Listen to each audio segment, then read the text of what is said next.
प्रतिभा 9वीं कक्षा में गणित पढ़ाती थी। वो इतनी मोटी थी कि एक कुर्सी में नहीं समाती थी। उसके लिए कुर्सी में बैठना मुश्किल हो जाता था। एक दिन प्रतिभा ने स्कूल के पियन को बुलाकर कहा, घनश्याम, इस कुर्सी के दोनों हाथ तोड़कर अलग कर दो। क्यों मैडम जी, क्या हुआ? इसके दोनों हाथ मुझे चुभते हैं, मुझे ठीक से बैठने नहीं देते। घनश्याम कुर्सी के दोनों हाथ छूकर देखता है और कहता है, इन्हें तोड़ने में ज्यादा मेहनत नहीं करनी पड़ेगी। आपके वजन के भार से ये पहले ही हिलने लगी है, ये देखिए। घनश्याम कुर्सी के दोनों हाथ हिलाकर प्रतिभा को दिखाता है और एक ही झटके में उन्हें तोड़ देता है। ये लीजिए मैडम जी, ये तो अलग हो गए। अब आपको परेशान नहीं करेंगे, आप आराम से बैठिए। घनश्याम ने इसलिए प्रतिभा की कुर्सी के दोनों हाथ तोड़कर अलग कर दिए थे ताकि प्रतिभा कुर्सी में समा सके। उस दिन जैसे ही वो क्लास में पहुंची, उसने देखा कि ब्लैक बोर्ड पर किसी बच्चे ने हम्टी डम्टी की तस्वीर बना दी थी। बच्चे उसे मजाक में हम्टी डम्टी मैडम कहकर उसका मजाक उड़ाते थे। ब्लैक बोर्ड पर हम्टी डम्टी की तस्वीर देखकर प्रतिभा भड़क जाती है। वो गुस्से में बोली, ये हम्टी डम्टी की तस्वीर किसने बनाई है? किसी बच्चे ने कोई जवाब नहीं दिया। प्रतिभा ने डस्टर से हम्टी डम्टी की तस्वीर मिटा दी। प्रतिभा जानती थी कि उसके मोटापे की वजह से बच्चे उसका बहुत मजाक उड़ाते हैं, लेकिन फिर भी वो अपना मोटापा कम नहीं कर पाती थी क्योंकि उसे खाने का बहुत शौक था। वो ज्यादातर फास्ट फूड खाया करती थी। स्कूल आने से पहले वो आलू के पराठे खाकर आती थी। लंच मैगी जरूर खाती और स्कूल की छुट्टी के बाद गोलगप्पे, मोमोज और बर्गर खाना उसका पसंदीदा काम था, जिससे उसका वजन दिन पर दिन बढ़ता जा रहा था। लेकिन प्रतिभा का अपने मोटापे की ओर कोई ध्यान ही नहीं था, जिस वजह से बच्चे तो बच्चे, अब स्कूल की दूसरी शिक्षिकाएं भी प्रतिभा का मजाक उड़ाने लगी थी। अपने मोटापे की वजह से वो काफी धीरे धीरे चल पाती थी। वो देखो, प्रतिभा आ रही है, खाने की दुकान। मुझे तो डर लगता है कि इसके चलने से कहीं धरती न फट जाए। पता नहीं धरती माता इसका बोझ कैसे संभाल पाती होंगी। प्रतिभा जानती थी कि स्कूल की दूसरी शिक्षिकाएं भी उसके मोटापे का मजाक उड़ाती हैं, लेकिन फिर भी वो अपना मोटापा कम करने के लिए कुछ नहीं करती थी। एक दिन स्कूल में टीचर्स डे पर खास कार्यक्रम का आयोजन किया गया था। कॉमन रूम में बैठकर सभी शिक्षिकाएं आपस में बातें कर रही थी। मैं तो डिजाइनर साड़ी और पेंसिल हील सैंडल पहन कर आऊंगी। मैं तो लहंगा पहन कर आऊंगी और हाई हील पहनूंगी। सभी शिक्षिकाएं इस तरह से अपना लुक तैयार कर रही थी। प्रतिभा ने भी सोचा, मैं भी डिजाइनर साड़ी और पेंसिल हील सैंडल पहन कर आऊंगी, मैं भी इनकी तरह खूबसूरत दिखूंगी। हालांकि प्रतिभा ने न तो कभी डिजाइनर साड़ी पहनी थी और न ही पेंसिल हील सैंडल, लेकिन सुंदर दिखने की चाहत में उसने टीचर्स डे के दिन डिजाइनर साड़ी और पेंसिल हील सैंडल पहनने की ठान ली। उसी दिन शाम को वो बाजार जाकर अपने लिए डिजाइनर साड़ी और पेंसिल हील सैंडल खरीद लेती है और टीचर्स डे के दिन वो उन्हें पहनकर स्कूल जाती है। सभी बच्चे उस दिन स्टेज शो करते हैं और शो के बाद अनाउंस करते हैं कि आप सभी मैम से अनुरोध है कि आप सभी स्टेज पर आएं और रैंप वॉक करें। अनाउंसमेंट सुनकर सभी शिक्षिकाएं स्टेज पर आ जाती हैं। प्रतिभा भी स्टेज पर आती है।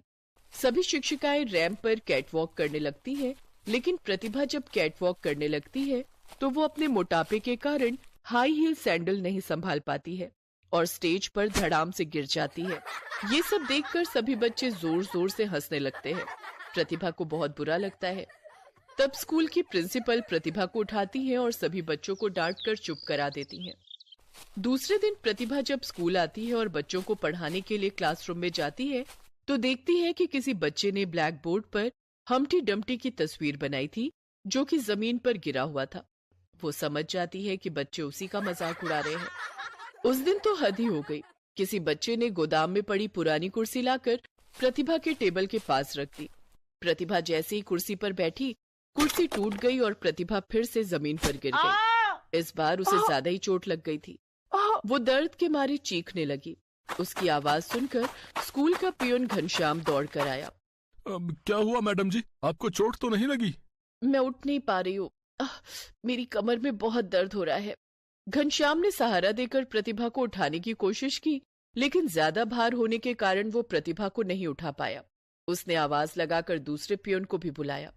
अरे रमेश, सुरेश, बिज्जू, अरे जल्दी से 9वीं कक्षा में आओ। अरे प्रतिभा मैडम को चोट लग गई है। सभी भागकर 9वीं कक्षा में आए। चारों ने मिलकर प्रतिभा को उठाया, तब कहीं प्रतिभा उठ पाई, लेकिन वो चल नहीं पा रही थी और उसे काफी दर्द भी हो रहा था। स्कूल की प्रिंसिपल ने फोन करके एम्बुलेंस बुलाया और प्रतिभा को अस्पताल लेकर गई। अस्पताल में इनकी कमर की हड्डी में हेयर लाइन क्रैक आ गया है। काफी वजन होने के कारण उसे ठीक होने में टाइम लगेगा। इन्हें अभी 1 महीने तक बेड रेस्ट की जरूरत है। Okay doctor. डॉक्टर प्रतिभा का इलाज करता है और उसे घर भेज देता है। प्रतिभा 1 महीने से भी ज्यादा वक्त तक बेड रेस्ट पर रहती है। बेड पर बैठे बैठे वो और भी खाने लगी, जिस कारण वो पहले से भी ज्यादा मोटी हो जाती है। अब तो मैं पहले से भी ज्यादा मोटी हो गई हूँ। बच्चे तो मेरा और ज्यादा मजाक उड़ाएंगे। मुझे कुछ करना होगा।